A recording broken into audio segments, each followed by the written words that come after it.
you're like us, dear listener, you're a bit overwhelmed by all of the teeth whitening products on the market. And our next sponsor has provided us with some very interesting facts that we would like to pass on to you. Fact number 1. Teeth whitening does not whiten your teeth. It removes the stains and restores the tooth to its natural color. Natural colors vary per person, but for most of us, it's an off-white or a slightly yellowish undertone. Fact 2. Teeth whitening does not damage teeth, but it does temporarily dehydrate. When dehydrated, the pores in the enamel are open and exposed. Open pores invite acids and sugars, which, as we all know, lead to tooth decay. Avoid or minimize acidic and sugary substances for at least 24 hours after whitening. Also avoid staining substances, as the teeth are more susceptible to restaining during this period.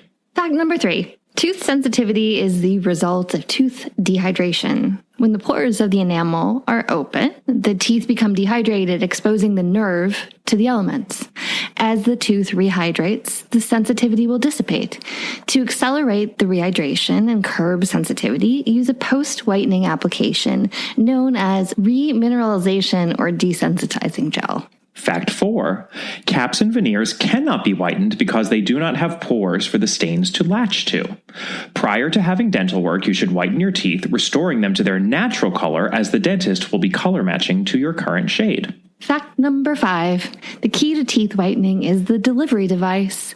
So long as a whitening product is a peroxide-based whitener, it will remove the stains. What differentiates one product from the next is a device that holds the whitening agent to the tooth without interruption. Whitening strips neglect the crevices and molars, and they slide on your teeth. Saliva floods the generic trays because they're bulky. They don't create a seal. Oh, and you likely did not know this, but LED lights are novelty items that add no benefit. You need a high-output UV light only found at the dentist. Don't fall for the gimmick. If you insist on a light that does not work, get one on Amazon for under $5. The number 1 whitening device recommended by dentists is a custom-fitted tray. You can have your dentist make your trays for $300 to $600, or you can head on over to smilebrilliant.com and use their lab-to-racked mail-in process for a fraction of the price you'd pay at the dentist. Oh, and if you grind your teeth at night, by the way, like me, Kemper, you can also purchase Smile Brilliant's custom-fitted night guards, once again, for a fraction of the price the dentists charge. Once again, that's www.smilebrilliant.com, and use special All About Agatha coupon code Agatha, AGATHA, you know how it's spelled, for an exclusive All About Agatha discount. Welcome to All About Agatha, the podcast dedicated to reading and ranking every single mystery novel written by the Queen of Crime, Dame Agatha Christie. I'm Catherine Brobeck. I'm Kemper Donovan. And what are we doing this week, Kemper? Are we perhaps visiting somebody that you are very fond of?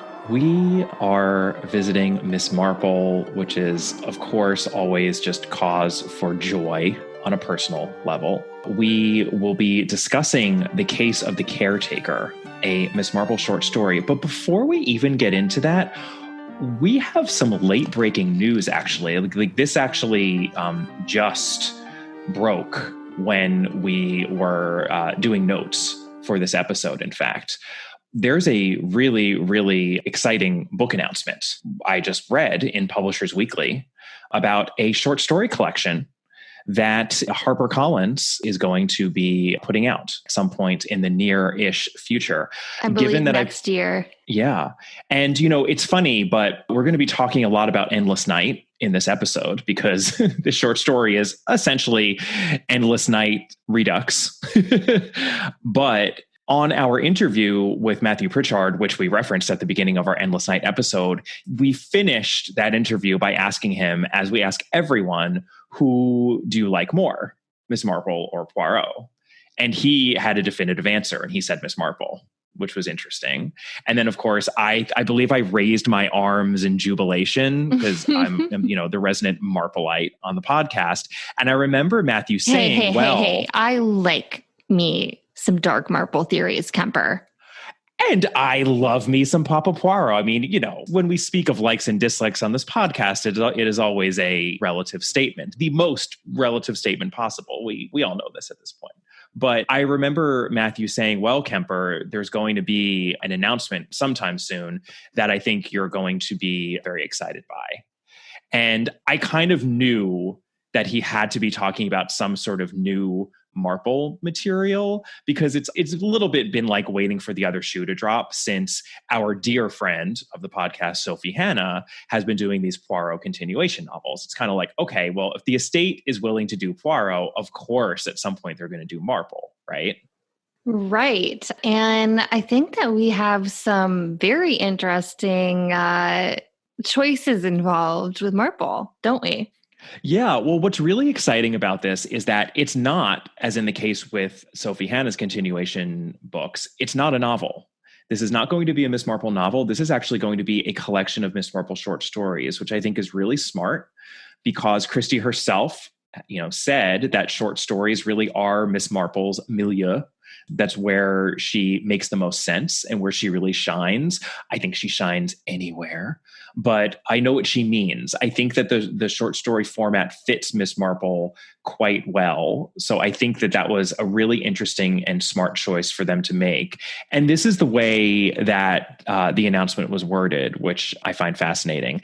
An authorized short story collection starring Agatha Christie's detective Jane Marple, pitched as reimagining the sleuth through each author's unique perspective while staying true to the hallmarks of a traditional mystery, featuring stories from Naomi Alderman, Lee Bardugo, Alyssa Cole, Lucy Foley, Ellie Griffiths, Natalie Haynes, Jean Kwok, Val McDermott, Karen M. McManus, Dreda Say Mitchell, Kate Moss, and Ruth Ware, for publication at William Morrow, actually, in the US, which is an imprint of HarperCollins, which, of course, is traditional publisher of Christie. Rights have also gone to Harper in the UK. Interestingly, I believe that every single one of those names is a female name. So I'm not sure if this is going to be exclusively female authors, but it seems like it is, which is also very interesting. I know. And we, as longtime listeners know, obviously we've had Ruth on in the past. So very excited about that news. And there are a number of other authors on that list that I think that maybe just hinting slightly we might be having on in future episodes. So I am pretty excited about this, Kemper. Oh, yeah, I'm psyched. So publication is slated for fall 2022. So we've got a year to look forward to this. And you know what? I think we could all use some joyous things to look forward to. So we just wanted to make sure all of you, especially those who are not as up to speed on the interwebs, were aware that this is happening. And what better time also, to be able please to... don't do what I do and spend half your time on Twitter. It's not necessarily the best approach. But if you are on Twitter, do say hi to Catherine. I know. I will definitely say hi back. So yeah, our official account or her personal account. Yeah, but this is super exciting. It sounds like they're approaching this in a really interesting way. I love that approach. And it's kind of what Sophie also did with her Poirot continuation novels, where, she was not trying to imitate Christie's voice or her writing style. She was very much writing a Sophie Hannah novel with a character she created, but then broadening out the Poirot verse. So I'm going to be really interested to see what they do here. And also, another friend of our podcast, Anthony Horowitz, did a similar thing with Sherlock Holmes and with Bond. Indeed. This is an interesting trend. And I'm very curious, in all honesty, to see what is going to happen with the short stories. Yeah. And that's, I'm sure some of you will meet this news with great consternation and perhaps not as much excitement. But I think, it's important to keep an open mind. And I'm really looking forward to seeing what all of these fantastic authors end up offering as to more Miss Marple. My God, the fact that I can say more Miss Marple, I can barely even hold it together for this episode, but I suppose I'm going to have to somehow. We are talking about a Miss Marple short story. What are we covering, Catherine? We're covering the case of the Caretaker. And as Kemper already noted, we're basically also just talking again about Endless Night. So in case you didn't get enough from the last episode, we are going to be talking more about it because here's an interesting thing. The case of the caretaker, kind of the, let's say, very rough draft of Endless Night. It really is. I mean, I mentioned this on our Endless Night episode, but the reason that we held off covering the short story until now is that it really would have just spoiled the plot of Endless Night because it's the same plot. And it would have been awkward, I think, to talk about the short story because we would have had to have mentioned the Endless Night of it all before covering Endless Night. So this should go without saying, but far be it from us to spoil a novel as brilliant as Endless Night. Therefore, consider yourself forewarned. If you do not want the plot of Endless Night spoiled, please stop listening now, go read Endless Night, and then come back and join us. We actually, only have one other Miss Marple short story left after this one, and we really have been holding off on this Miss Marple short story. And then, I think we're going to save the last one until the very end of the podcast because we always have to have some Miss Marple to look forward to. I've got to have a reason to live after all. So, yeah, I suppose we should talk about the publication history of the short story. And it's actually a really interesting one. There is a special chapter in the second volume of John Curran's books about Agatha Christie's notebooks. So this one's called Agatha Christie, Murder in the Making, More Stories and Secrets from the Notebooks. And he deep dives into some of the minutia of the Christie-verse that he didn't get a chance to talk about in the first volume. And this short story is one of those cases. So just starting off as to the publication history of the actual short story that was published, The Case of the Caretaker. It was first published in the UK in the Strand in January of 1942. And it was actually published right around the same time that Tape Measure Murder and The Case of the Perfect Maid were published. They were published 1 month and 2 months, respectively, after this short story, also in the Strand. And as Curran writes, these short stories can be seen as preludes to Miss Marple's looming investigation of the body in the library in May 1942. So between the 13 Problems, which were the first Miss Marple short stories that Christie wrote, and which we've covered ages ago, those were in 1932 that the collection was published. And the publication of these 3 short stories, we actually didn't get any Miss Marple except for Miss Marple Tells a Story, which is, that very strange outlier of a Miss Marple short story. And that was in 1935. That's the one that Christie narrated herself as Miss Marple on the radio. This short story was also published in the US, of course, in the Chicago Sunday Tribune in July of 1942. There is actually a second unpublished version of this story that exists, and John Curran publishes it for the first time in that second volume. But I think what we'll do is that I will leave the rather fascinating story about that unpublished version in reserve till we are on the other side of our summary. A little bit of intrigue, since we do sort of know the plot of this story, given that we just covered Endless Night. Why don't we get right into it, Catherine? Who is our victim here? It's Louise Laxton, who is a very fair, pretty, meek Anglo-French heiress. We're told that she has normally spent her time between London and the Riviera, which sounds honestly quite nice right now. Lovely. However, what's not so nice is that she's thrown from her horse and dies. Does that sound maybe a bit familiar? It sounds a little familiar, but an Anglo-French heiress, not an American heiress. Correct. So, all right. Well, we have a couple of suspects. First up is Harry Laxton, Louise's vibrant husband. He is a local man, and he has brought her to the country estate where he had grown up, but not in the big house. He actually grew up in the dower house, which is, of course, the small house adjoining the big house on the property. But he has bought the big house, which is where he brings his bride, Louise. And the name of that house is Kingsdean House.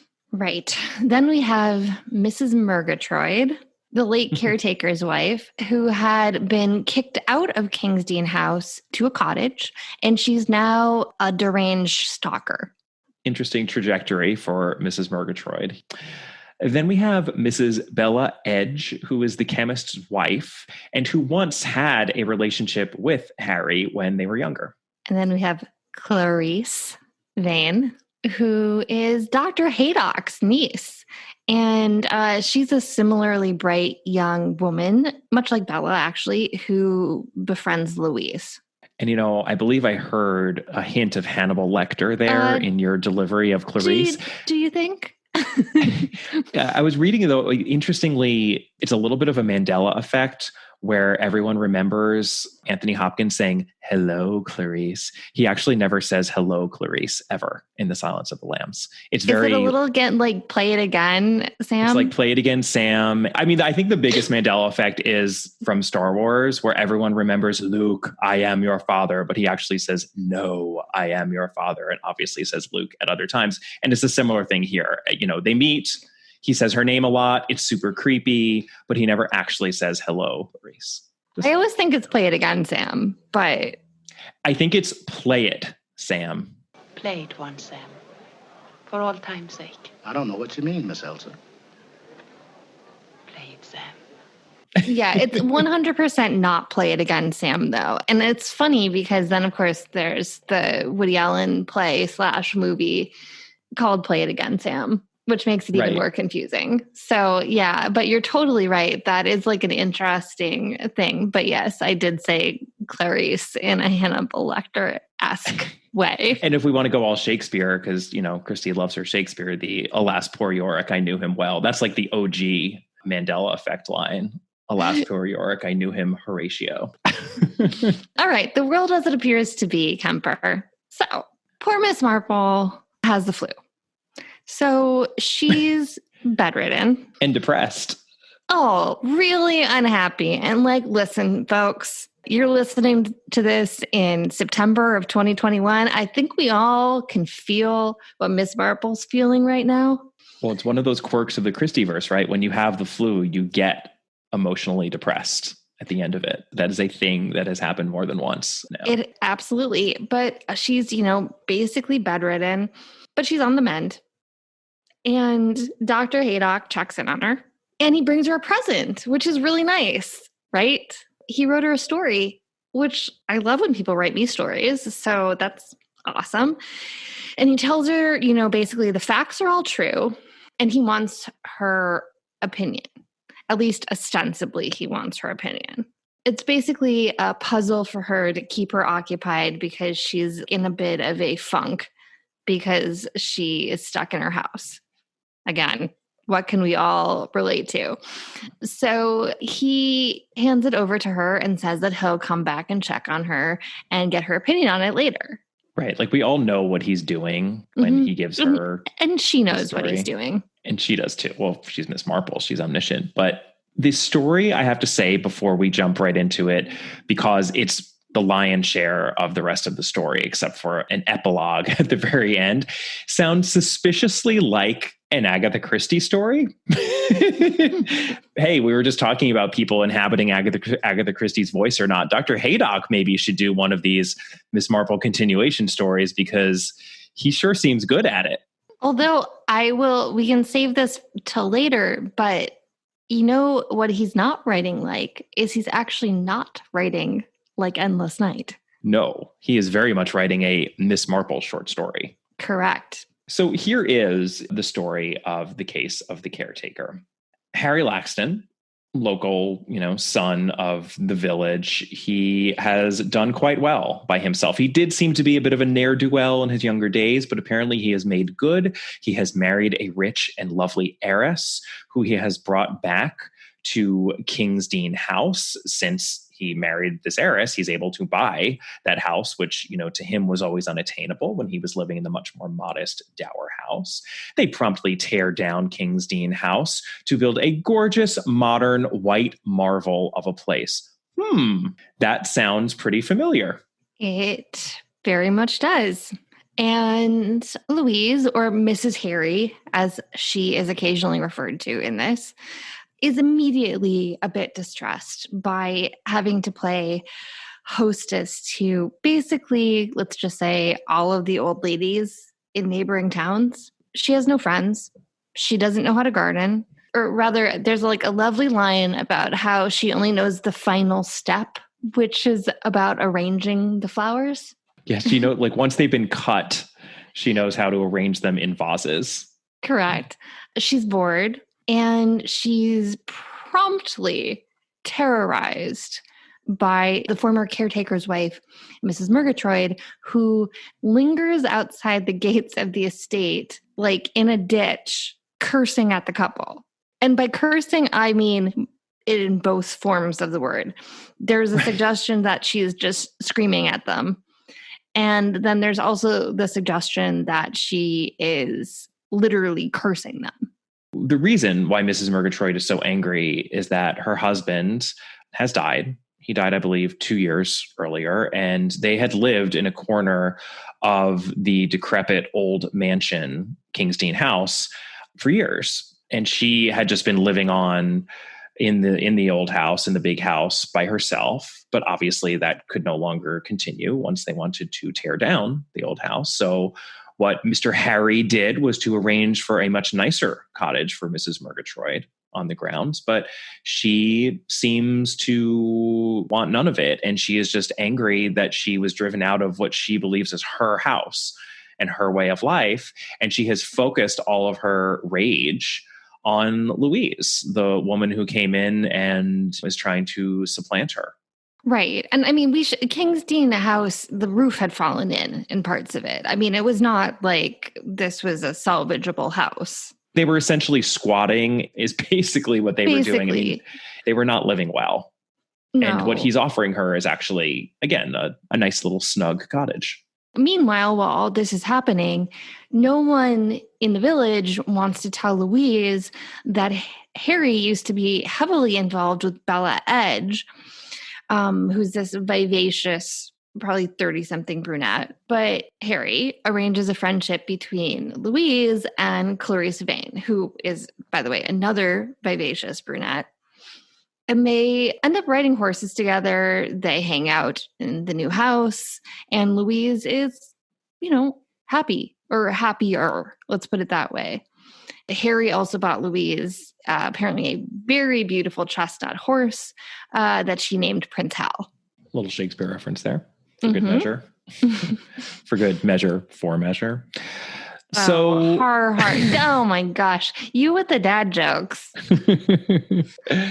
So yeah, we should also note, I mean, because you're absolutely right, Catherine, that, this story very much reads not like Endless Night, but like a Miss Marple short story, in that we do have this trio of gossiping ladies. Right? There's Mrs. Price, Miss Harmon, and Miss Brent. And they're constantly on the sidelines wanting to stir up trouble so they can see what happens as a result. And there's this great scene in the chemist shop, right, where they basically are like, oh, what's going to happen? Because now Bella's going to be here. And, Harry's wife, Louise, is here. And someone really needs to tell her that those two had been involved. And much to their chagrin, Harry actually, in his sort of charming way, lets the cat out of the bag, right? And he's like, Bella, my old, love, we went out. Louise, isn't that so funny? And Louise smiles at her and she's not threatened whatsoever. And it seems to take the wind out of the sails of all of that intrigue. Oh, it's the smartest thing. The smartest approach to most things like that is to not have any secrets, because if you don't have any secrets, what can be used against you? Right. So in some ways it seems like, okay, maybe Louise is settling down and she's so lucky that she has this handsome, charming husband and he's back in his village and he's made good and this is all wonderful. But the situation with Mrs. Murgatroyd just does not improve. And Louise is also lonely at King's Dean House. I mean, yes, she has Clarice and she has her husband, but, she doesn't quite fit in this village landscape. Mrs. Murgatroyd just won't leave her alone. She keeps mumbling curses at her. She comes out in the road whenever Louise is out riding or driving or anything. Walking. Yeah. And, Mrs. Murgatroyd really is acting like a witch, or dare we say, and we wouldn't dare use this word if it were not one that we were forced to use many a time in our previous episode for Endless Night. But her behavior is rather like the quote unquote gypsy woman who we came across in that novel, Mrs. Lee. Right. So Louise, after all this torture, basically, or harassment, we'll say, is riding on Prince Hal when Mrs. Murgatroyd spooks them both, and Louise is thrown from the horse. She's come across by two local men in a van. She's still alive, but she's badly injured. They carry her into the house, and she dies promptly right before Dr. Haydock makes it to the house. It's a tragic accident, I suppose. Terribly tragic accident, right? We're not going to belabor the point, given that we just covered, again, Endless Night. But we do have a few, I think, clues that are specific to this Miss Marple-ish short story and just that are slightly different from what we had in Endless Night, given that this does read very much like a traditional Agatha Christie short story. So whereas in Endless Night, the focus was very much on character and not so much the plot. You know, we talked about how that wasn't a puzzle mystery. This really is a puzzle mystery, actually. And what little focus there is, since it's a short story, we can place squarely on solving the puzzle mystery. So with that in mind, I'll start us off here on our clue number 1. And I'm going to have to apologize to Miss Marple because I can't believe that I am doing this. But I'm going to quote our beloved Hercule Poirot for a second here. Quelle surprise. Episode. I know. And specifically, I'm going to quote him as to the power of people's belief in the supernatural. So please skip ahead if you haven't yet read podcast favorite, The Adventure of the Egyptian Tomb. It's been a while. I think Catherine and I are frankly both still scarred by the whole tetanus subplot in that story. Oh yeah, I stepped on something metal recently, Kemper, and that was the only thing that I could think of. And I just, yes, I'll never get over it. I have like a note in my important files folder that just has the date of my last tetanus shot on it. And I'm not kidding you. I think I consult that note at least 3 to 4 times a year. Every time I cut myself, and it doesn't have to be on metal, by the way. Like I know people focus on rusted metal, but it can be a lot of different things. I mean, tetanus is found on a lot of different surfaces, people. Every time I cut myself badly, I'm like, when was my last tetanus shot? Oof. Yeah, I think I'm probably due one. So now you're freaking me out. Stay on top of that, everyone. It's got to be at least every 10 years, really 5 to 10 years. I mean, when I start getting close to 10, I get nervous. I think I'm at 6. So okay. I think I'm good. You're okay. Yeah. We know just in general that Christie doesn't really traffic in the supernatural, right? She's not into that hocus pocus sort of stuff. But just because you don't believe in the supernatural yourself doesn't mean that you can't harness the power of others' belief in the supernatural for your nefarious purposes. And that's exactly what we saw happen in The Adventure of the Egyptian Tomb. And perhaps that's what's happening here. Obviously, Mrs. Murgatroyd is not a witch. She does not have any supernatural powers. She doesn't have the actual ability to curse anyone. Especially since, if we step back and think about it, does it even make sense that Mrs. Murgatroyd is as angry as she is? She was living in a house that essentially had no roof on it.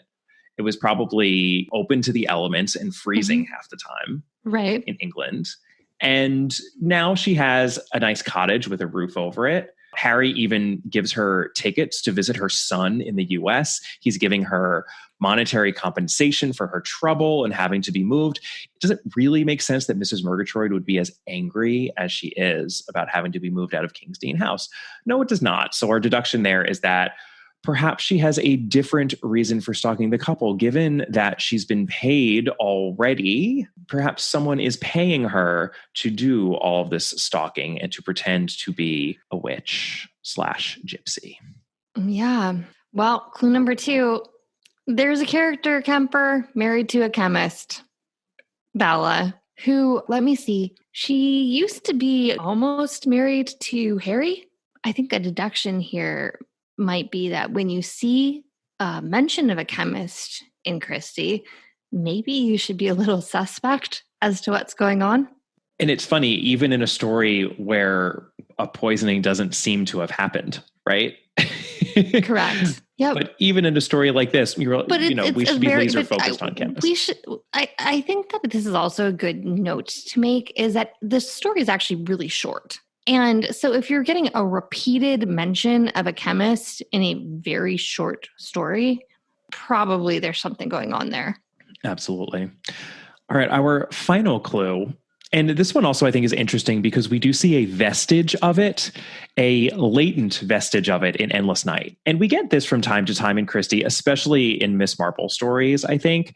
It's one of those clues that I want to make fun of, but I actually think that I would be foolish to do so because it's also kind of accurate. And basically what it boils down to is that people have types.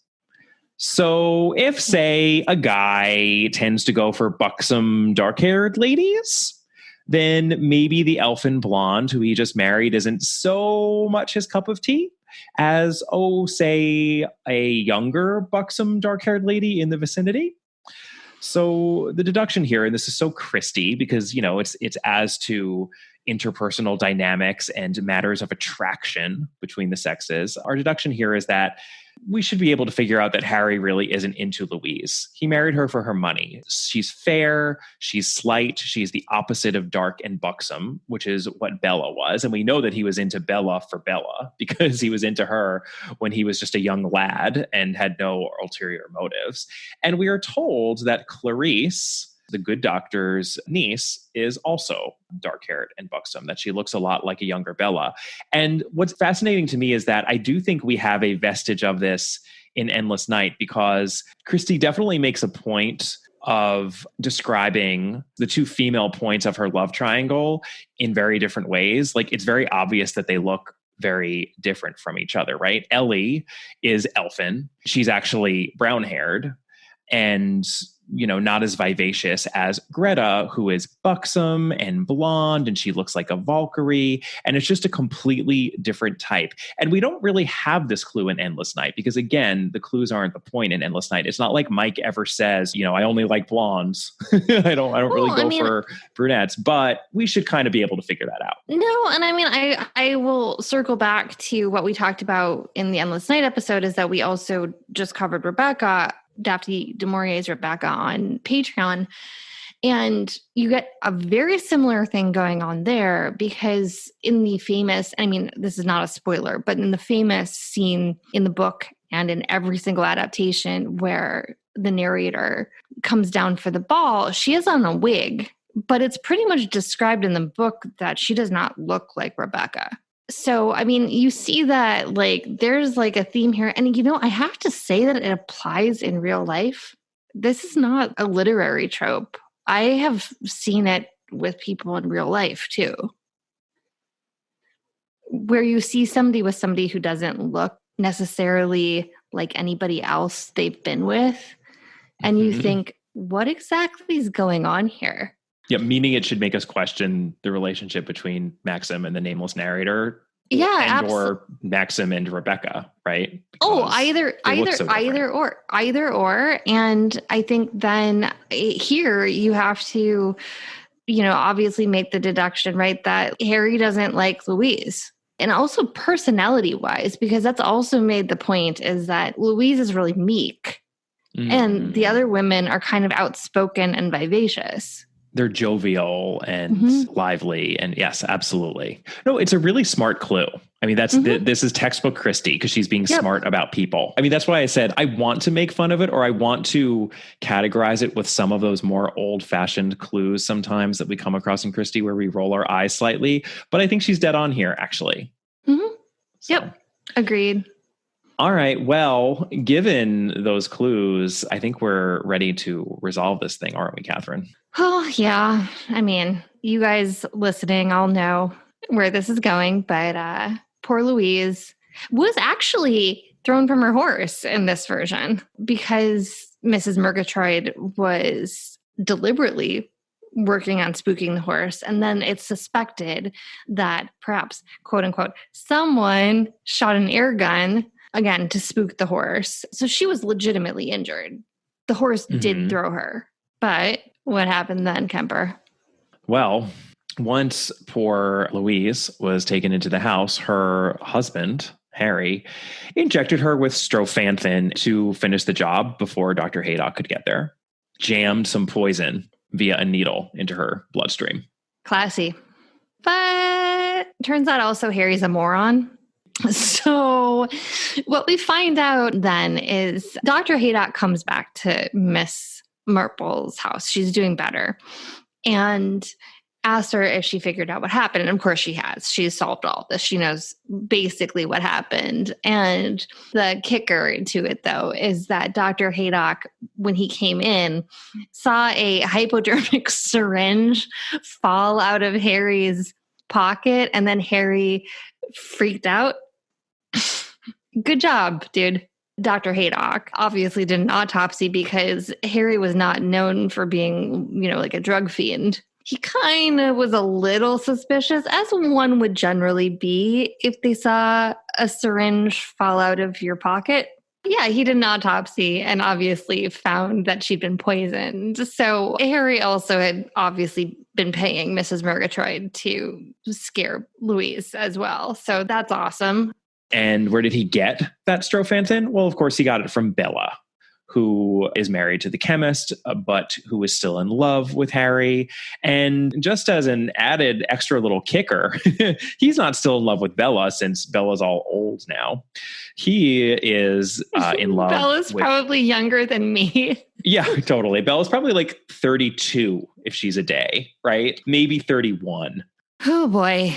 But in any case, he, like Hannibal Lecter, had eyes for Clarice, Haydock's niece, since she was the same type as Bella, which did not go unobserved by Miss Marple, and went a long way toward her solving of this puzzle mystery from her bed.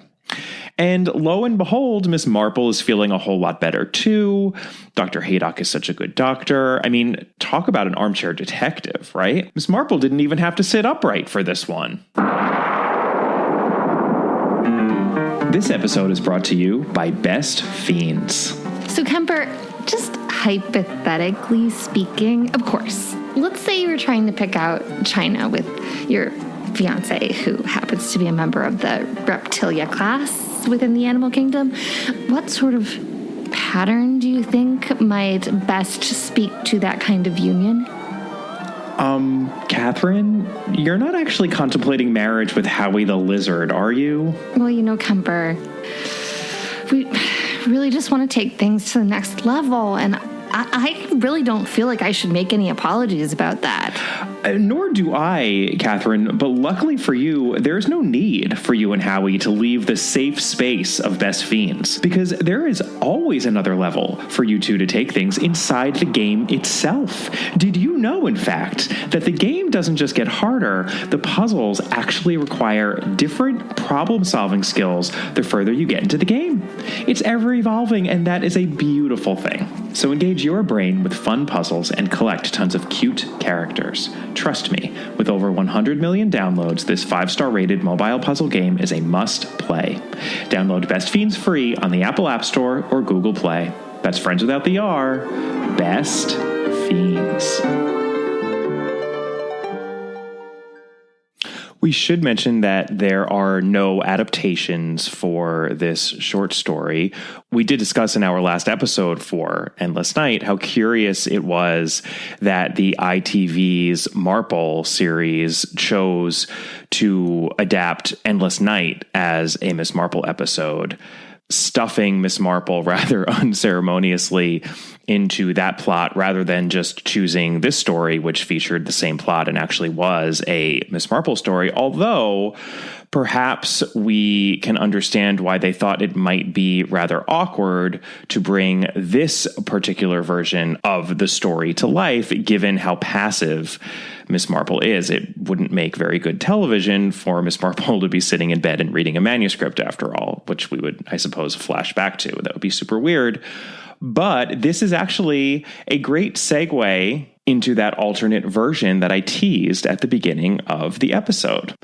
Because as John Curran tells us in his book, we actually have an earlier version of the story. And just to be clear, this isn't one of those situations where the US and UK versions are different. Both the publications of the story on either side of the pond are the one we just discussed. The one which involves Miss Marple lying in bed and reading a manuscript Dr. Haydock leaves her and then solving it. But among Christie's papers is an unpublished version of this story, which which, as Curran puts it, is the more straightforward and logical one, because there's no story within a story as there is in the published version. Well, that actually is what we get in the original Miss Marple short stories. Sitting around a fireplace and somebody narrating a story. It's actually very much in keeping with them.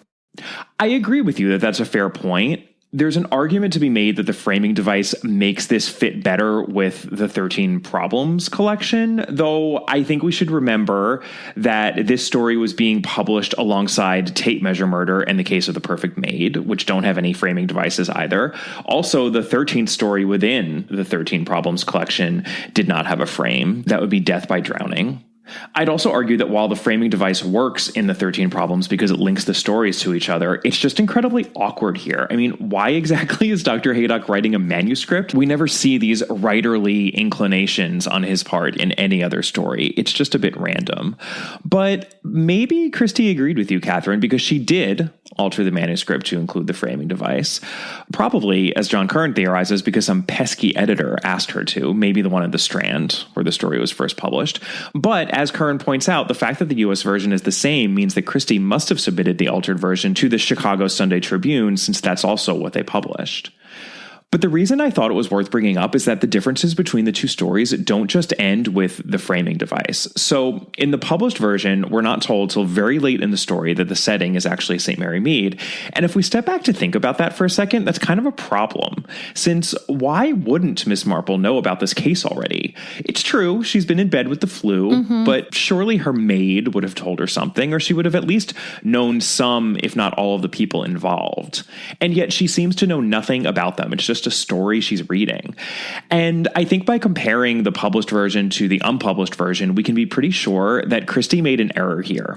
Yep. And that she meant to leave out any reference to St. Mary Mead, because in the earlier unpublished version, St. Mary Mead gets name-checked in the second sentence. It's very clearly set there from the get-go. And not only that, and I love this, but the three gossiping women in the published version, Mrs. Price, Miss Harmon, and Miss Brent, who we mentioned before, those three women in the earlier version assume what is obviously their true identities. They are, of course, three women we've seen in many a Marple story before.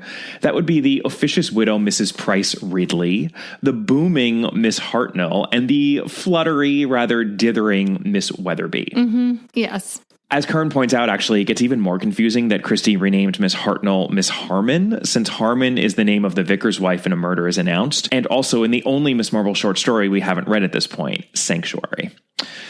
But yeah, the fact that St. Mary Mead was taken out of the second sentence of the published version, but then left in much later, feels like a sloppy error to me. And it actually makes me think that at least some of these changes may have been the work of an editor rather than Christie herself. And I'll get back to that theory in a moment because John Curran agrees with me. Personally, I think they should have just made it a different town altogether. I mean, it's believable enough that Dr. Haydock would serve other towns in the county, especially ones where his niece lived, and that some of them would be far enough away to have escaped even Miss Marple's eagle-eyed observation from her garden.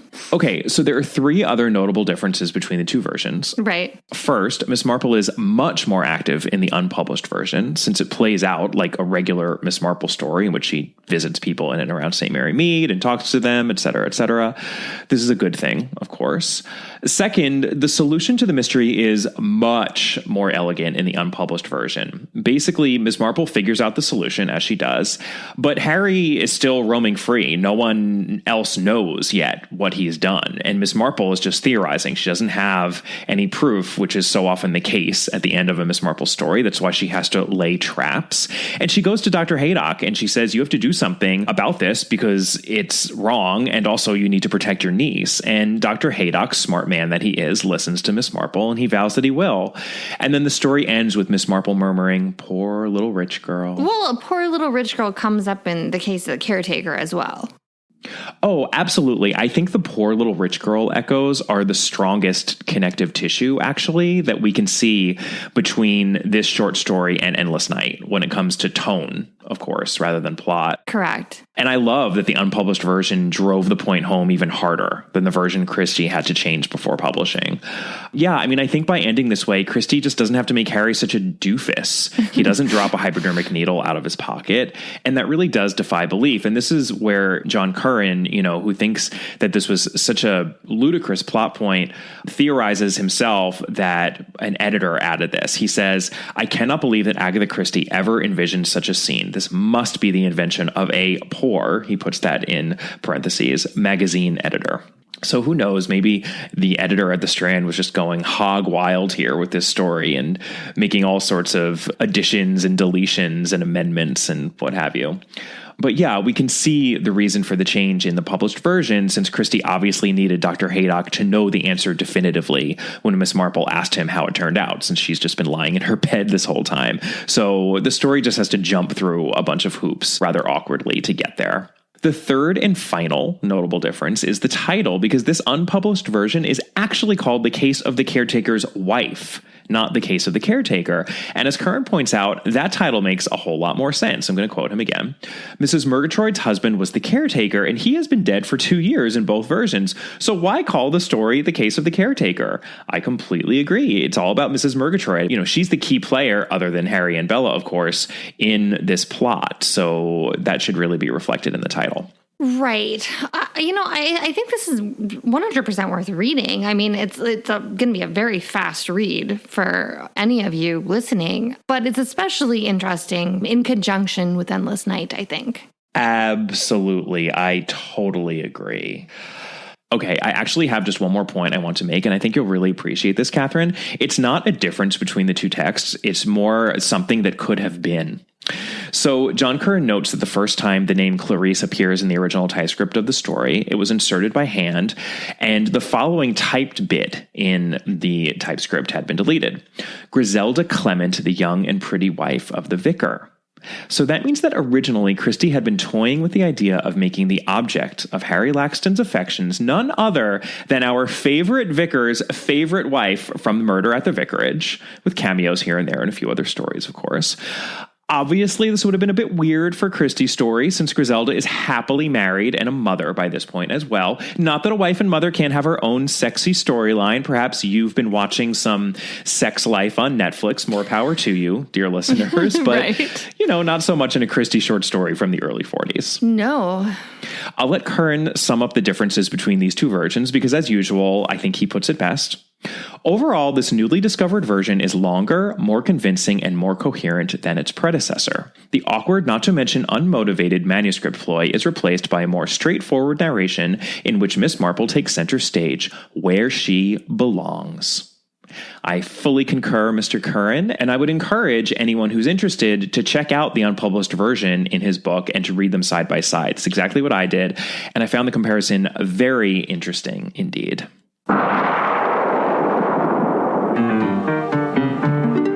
That is The Case of the Caretaker, or The Case of the Caretaker's Wife, depending on which version you're reading.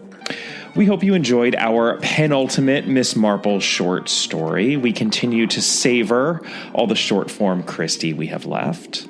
Join us in our next episode for a novel. Catherine, what are we covering? By the pricking of my thumbs. Very exciting. I am looking forward to it.